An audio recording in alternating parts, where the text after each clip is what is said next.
This week in comic books, we get City Boy #1. And I'm going to be honest, his power set kind of confused me. Although I did like the book, I'm kind of confused by it. So I'm going to put something out there in hopes to get something back from you. In the lands of Marvel, we get Fury #1. And boy, I had to restart that thing 3 times because it is so boring, I fell asleep. And in Independence, we get Vanish #7. And I'm going to be honest with you, I'm just going to tell you right up off the bat, it was my pick of the week just because it didn't have to repeat the same thing over and over again, and it's truly an original story where a lot of other stuff was lacking this week. But first, let me tell you about the Comic Book Community Awards. Check this out.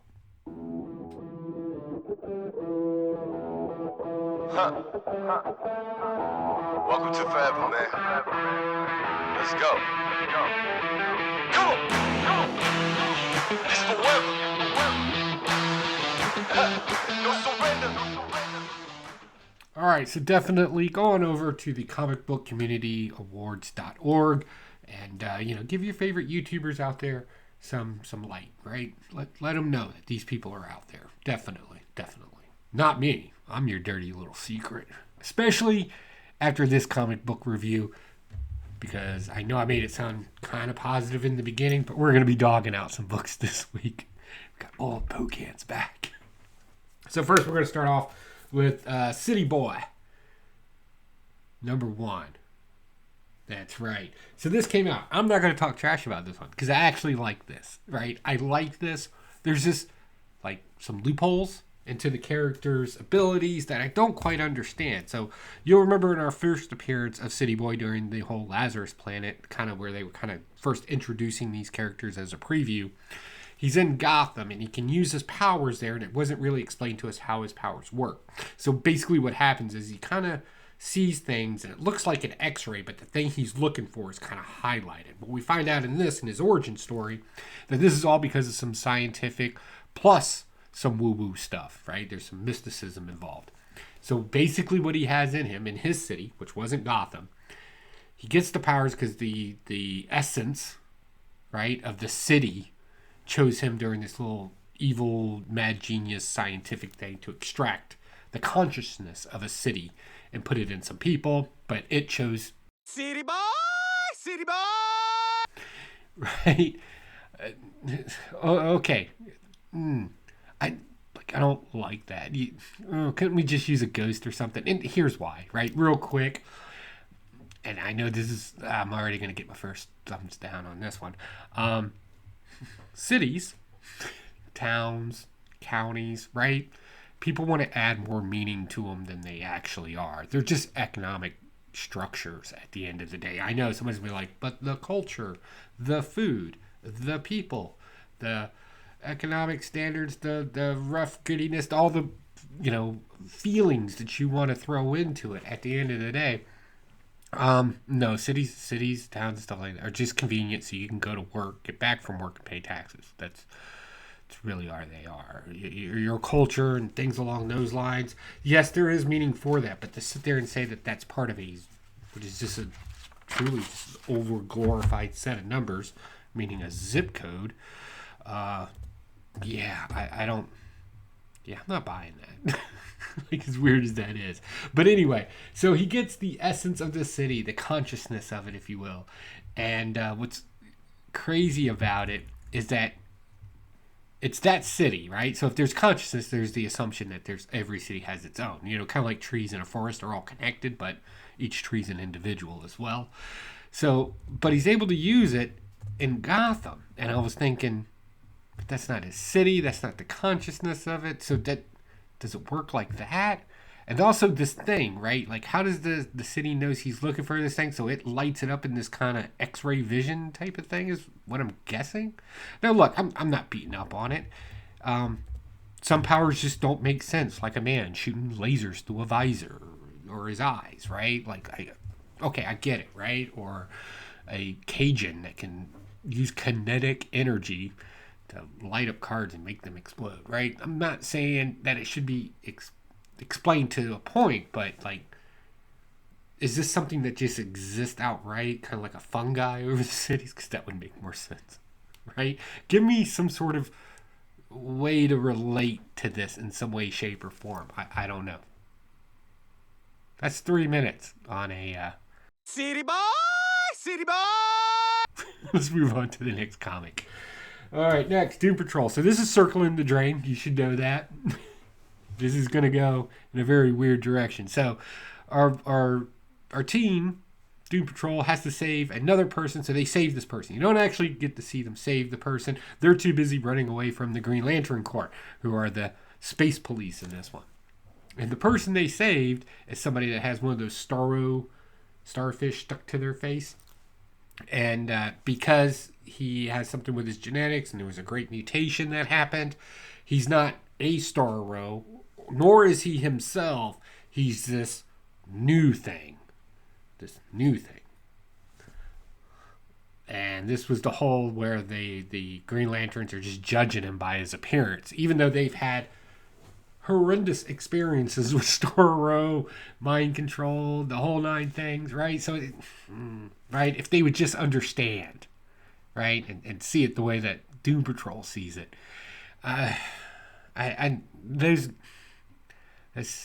know. No, I'm not going to go down that road. Well, what I'm just going to say is that not my favorite type of read, because you can't really relate it to anything, can you? Next, another one that's I'm dying on this. Superman Action Comics. Look, I don't mean for all this to sound negative. We're going to say some good things at some point, but just kind of work with me on this. How many Supermen do we need? I'm just going to throw that out there. Same thing with Steel. How many Steels do we need? How many do we need? Throw them into the story and try to convince me that you're not being redundant as a creator. Who would watch this if I just repeated the same thing over and over again? I'm not sure, right? And you know something's wrong when the most mundane thing happens, like a metal tentacle wraps around a super person's foot, and you literally need another super person to break it. What the super person should be able to do it themselves, right? They're super, and it's just a metal. We've seen them do this kind of stuff all the time. There's nothing, no additive to it to make it any more stronger or different than anything else. So why? Somebody explain this to me. Why do we need so many? I know why. Because we need diversity and inclusion. And you know what? I totally agree with that. But when everybody has to be Superman and you need to give everybody equal amounts of time, all you're going to see is a bunch of people teaming up to take care of the most mundane of problems. Even to the point where our villain's basically Superman. It's Cyborg Superman, which I always thought was a good idea. Yeah. Robot, Superman, hybrid type of thing, sure. But and you know it's bad when you cram so much of the same character in there that you just run out of, hey, what's the moral message of the story? Let's go to Metello to explain that to us. The murderer, take care of family. Hint, hint, everybody in the room, all super people with superpowers. I don't know. No, I can't deal with it. So many Flashes, Wonder Womans, Spider-Man, and they all do the same thing. They all do the same thing. I don't know. Guess being super isn't special anymore. Next, Fury. So, I can't. 2 Nick Furies in this one. Yay. We're bringing back the organization Scorpio because none of the other ones seem to fit in this one that we got thousands of. This is so bad. I am so sorry. I know. It's a bad week. So we go through here, and basically we're just going through current and past Nick Fury, back before he was on the wall, space, and he tracking down, and this whole Ankh thing that can shoot lasers in a special key. It's so thick and so just narrative heavy, right? Just what the story is about, right? It's so heavy in that it just came off as boring to me, and I like 3 times I tried to read this thing, and I got through it, and I was like, that was pretty uneventful. It's just kind of a thing. I don't know. Let's talk about some stuff that I actually did enjoy this week. Terror War Independence. When in doubt, go independent. So Terror War comes out, and basically we're left off with the two bounty hunters facing off. They fight dreams or nightmares in this one, right? That come into reality, and you got like a rogue set of bounty hunters out there, both in teams, very similar but very different motives. They fight it out. The cooler one actually, not the story narrative one, but the cooler one actually won the bounty. So the other guys are like, hey, let's go take a little time off, blow off some steam. They go to a bar, chill out, hang out, and then like the bigger nightmare comes, right? So they got to go back out there and fight it, and they're losing. And the cooler team comes to help them out, losing one of their teammates in the end, and not too happy about it either. Just to have the government, come in and arrest them all, because the whole thing was unsanctioned based. So yeah, I'm enjoying it. I really am. It was a fun read. Next, pick of the week, Vanish number 7. What do I gotta tell you in this review to get you to go out and read this? This is, so if you had to team it up with something, right? And you can make the argument, but you said it was original. You can make that argument. But like Harry Potter, the boys, the gore, the violence, the one-liners, great art, great story. People using dialogue that you would actually use in real life if you're in these situations. What do I need to tell you? You tell me down in the comments down below. What do I need to tell you? I'll grab all 7 of them and I'll read them to you right here online. Like, I'm serious. It's so good. And it's so impactful. And you get all the parts that you want, right? There's a lady that wants to not be with her. The whole story is basically about addiction and somebody trying to do the best thing about addiction. But you just throw magic in there for your crack, right? And it turns into a very different thing. And it's so great. You got the heart part of it, of a relationship that's on its fringes. Mistakes that were made and the pain that it can cause.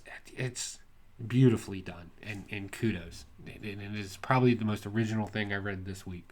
Besides the Nightmare Terror Wars thing. That was pretty good too. But for mainstream, I don't know, guys. I don't know where I'm going with this. Like, I don't like giving bad reviews, right? And I know we say this thing, like, in the community, to go on a quick rant, because this is going to be a short video.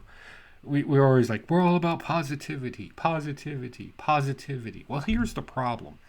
When everybody's positive, or at least acting like they're positive, it allows lazy and corrupt people to take advantage of it. The best disinfectant is sunlight. And the best insult is a point and laugh. And that's what I felt like this week reading a lot of these books. You figure, I don't know, you're looking at $60 worth of comic books. That's what the market, right? All these things are not written for me, right? But I'm the one out there, and people like me, we're the ones out there spending all this money. And you're just regurgitating the same thing to us week after week after week. I don't know, man. I'm really... Like, I actually started debating my comic book weekly reviews. I'm thinking about just reviewing old stuff at this point. It's so bad. I don't know. I won't, though. I won't let you down. Alright, guys. That is it. I am done. I got Heroes Con coming up. Don't forget, I sell coffee down below. If you want to be a little salty, a little bitter, but you're tired of branding, check out Coffee Brand Coffee. Also, I got Evil Air merch down below. Don't forget to like and subscribe. I'll be back next week. Hopefully we can cross our fingers and we'll get something good, right? It's comic book collecting. It's a week-by-week basis here. All right, guys. I'll talk to y'all later. Bye. I forgot to wave.